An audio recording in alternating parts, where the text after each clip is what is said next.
pulang dengan becak motor yang sudah dibeli. Ada rasa senang karena uang dari hasil menulis bisa buat usaha lainnya.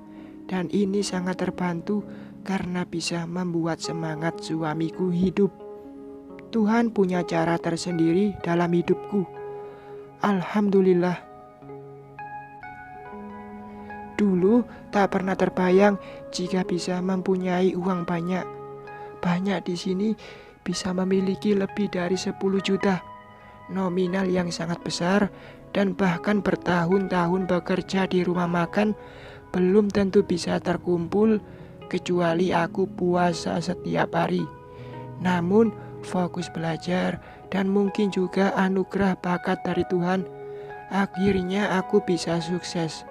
Sukses karena aku hanya tamat SMP saja bisa menulis dan menghasilkan uang. Alhamdulillah. Wah, becak motornya keren, Mbak. Becak motor diparkir di halaman depan. Orang tuaku dan Yana langsung mendekat. Mereka tampak senang. Lagian semenjak aku menetap di rumah orang tua, mereka tak pernah lagi pergi mengulung. Iya dong, besok Mas Bayu akan jualan keliling. Lalu aku melirik Mas Bayu. Ia tampak senang menatap becak motor kami. Doakan ya Pak, Bu, biar usaha kita makin maju. Iya Bayu, pasti kami doakan, tanggapan ibu. Bapak pun langsung mengangguk. Rin, sholat dulu, nanti lanjutkan mengetik. Mas Bayu baru selesai sholat isya. Sajadah masih terbentang. Ia mulai duduk di tepi ranjang. Ya mas, bentar. Jawabku tetap melanjutkan mengetik. Rina, jangan tunda beribadah agar rezeki kita juga tak tertunda.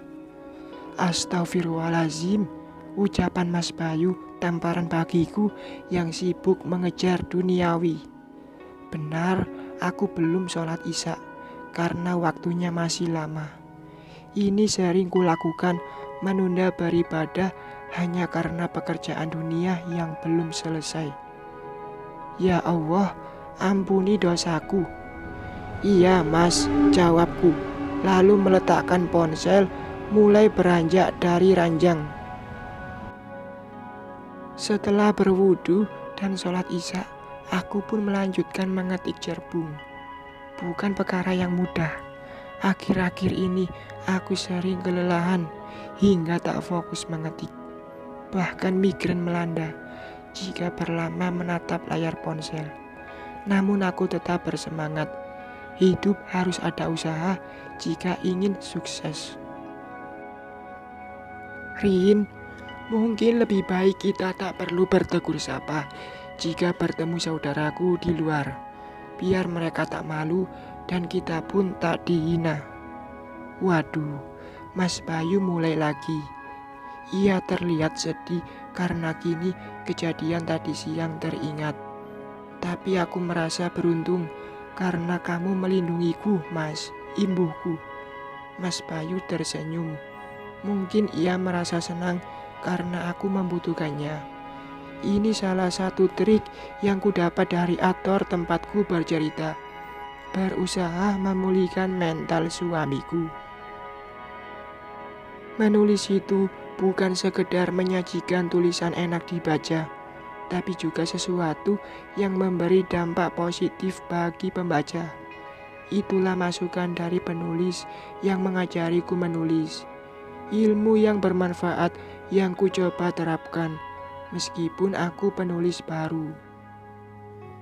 Subuh, aku dan ibu memasak. Yana hanya mencuci baju saja, karena ia diminta datang cepat ke laundry tempatnya bekerja. Dari cerita yang ku dengar, temannya sedang sakit dan kerjaan juga menumpuk. Bapak gak usah jualan bu, biar aku dan Mas Bayu saja, ucapku sambil membungkus masakan. Tapi bapakmu juga mau jual keliling. Katanya gak enak menunggu darimu aja, Rin. Jika aku mampu cari uang, ibu dan bapak di rumah saja. Lagian jika mau cari kegiatan, nanti ku beli isi warung, makanan ringan buat jajanan anak-anak saja, biar bapak tak bosan. Bu, aku tahu bapak bukan tipe yang suka bermalasan. Kadang mengulung dari pagi hingga maghrib. Pernah satu hari menghasilkan uang 50 dan bahkan 100.000. Namun hanya 2.000 disisakan di saku. Masakan selesai dibungkus lalu meletakkan di becak motor.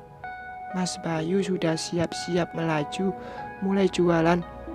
Bismillah, mudah-mudahan laris manis.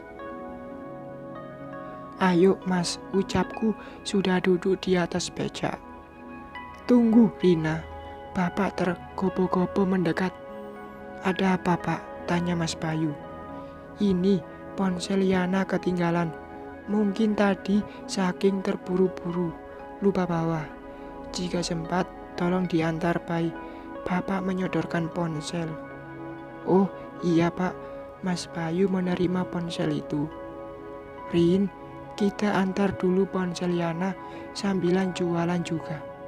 Oh iya mas, ayo. Becak dilaju menuju tempat kerja Yana. Sambil ke sana, kami pun menjajakan masakan. Mas Bayu tampak semangat, suaranya lantang, meneriaki jualan kami. Ini yang kuinginkan, semangat dan berusaha bersama. Depan belok kiri mas, ucapku. Hanya aku yang tahu tempat kerja Yana, karena sudah beberapa kali ke sana. Rumah di perumahan ini bagus-bagus ya Rin. Pasti orang berduit semua penghuninya. Iya mas, rumahnya besar-besar, kayak di TV. Ujarku melihat ke sekitar. Ini memanjakan mata, lingkungan elit dan bersih. Oh Tuhan, kapan aku bisa punya rumah seperti itu? Akhirnya kami sampai depan tempat kerja Yana. Terlihat 2 mobil parkir di pinggir jalan. Saat kami parkir di dekat mobil, tiba-tiba pintu satu mobil dibuka. 4 orang anak muda keluar dari mobil. Namun salah satu dari mereka sangat ku kenal. Ia adalah Stella. Mas, itu kan tak kulanjutkan berucap karena Mas Bayu dan Stella saling beradu pandang. Tepatnya mata Stella membulat, terkejut melihat kami. Ayo Stel, kok malah bengong, ucap seorang temannya. Lu kenal mereka? Tanya seorang temannya yang lain. Enggak kok, gua enggak kenal mereka, jawab Stella tanpa ragu. Oh, kirain kenal, tapi kok tegang gitu mukanya. Enggak kok, hanya kasihan aja pada mereka, jawab Stella. Lagi, baru kemarin kami bertemu Mas Jaka dan kali ini bertemu Stella. Biar aku yang ngantarkan ponsel Yana, Rin. Kamu tetap di sini, ujar Mas Bayu. Ya mas, jawabku. Sepertinya Mas Bayu punya tujuan. Ku biarkan selagi ia tampak baik-baik saja. Mas Bayu turun dari becak motor. Dengan tongkat, ia melangkah menuju laundry dan harus melewati Stella dan teman-temannya. Namun, saat berada di depan mereka, Mas Bayu menghentikan langkah. Ya, nona ini benar, kami tak saling kenal. Lagian, gak usah merasa kasihan, aku masih bisa berjalan, ucap Mas Bayu menatap Stella. Mas Bayu, Karina. Tiba-tiba Kelvin muncul dari arah rumah.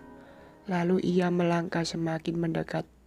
Akan tetapi mata Stella membulat sempurna melihat reaksi Kelvin yang tiba-tiba menyalami dengan mencium punggung tangan Mas Bayu.